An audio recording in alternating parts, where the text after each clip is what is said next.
So this video is about caffeine use and its effect on sports performance, and also thinking about safety.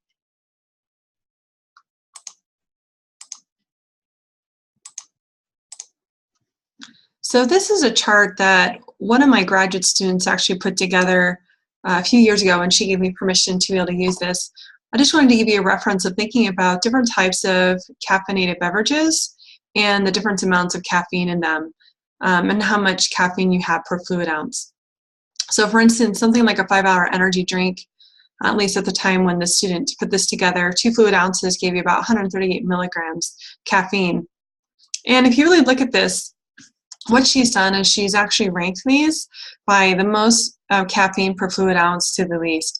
So you can see that a 5-hour energy drink definitely has the most, and then you've got there's different types of tea and coffee, but look how much lower they are than things of energy drinks. And even things, and I should say a certain type of energy drink, because down here you've got Rockstar and Red Bull, which have a little bit less caffeine per fluid ounce than something like a 5-hour energy drink. And the same here, here's some other energy drinks as well. Coca-Cola has about 2.9 milligrams per fluid ounce. We get down to something like Barq's root beer only has about 1.9 milligram per fluid ounce. But this gives you just a sense of kind of where things fit on the spectrum of caffeine in the diet. And so now I want to talk a little bit about some of the research that's looked at caffeine and its relationships to performance and some of the side effects and concerns with caffeine use. So this information really is coming from a review paper from Taryn Polowski, which is related to caffeine and creatine use in sport, and it was published in the Annals of Nutrition and Metabolism. And so I want to talk to you first about some of the concerns with side effects in general with caffeine. So it really does depend on the dosage consumed and if a person is used to consuming caffeine or not. Some of the concerns that have been expressed from caffeine use is tachycardia, which is increased heart rate, increased blood pressure, and a tremor can be symptoms you might see of someone who has had a high amount of caffeine and is having side effects from that.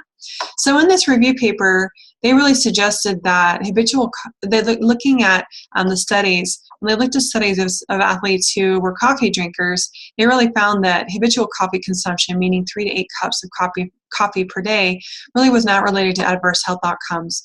If you go back here, you can see, again, kind of that level of what they're saying and the amount of milligrams, generally speaking, what that might represent.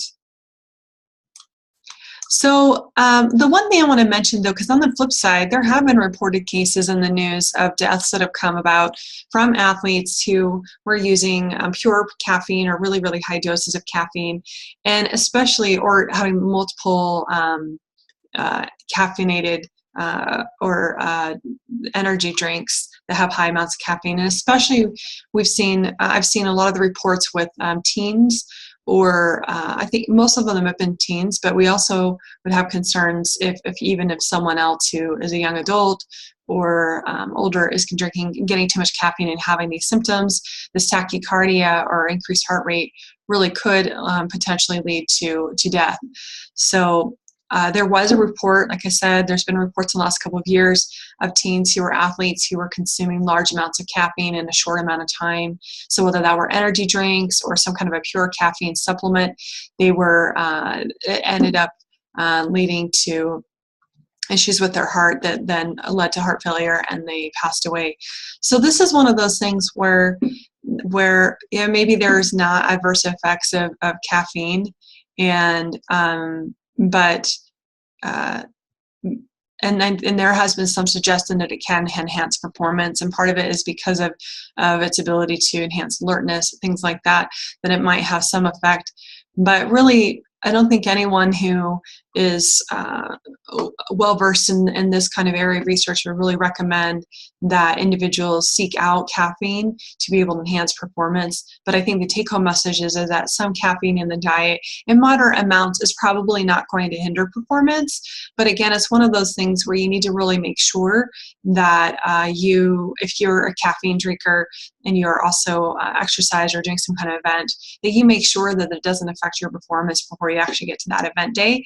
And then also my advice is always, I really am not a fan of energy drinks. I think they have way too much caffeine in them, and I recommend people avoid them, and to limit overall caffeine consumption, just because of these negative side effects that could occur. And really there's no real health benefit to having caffeine.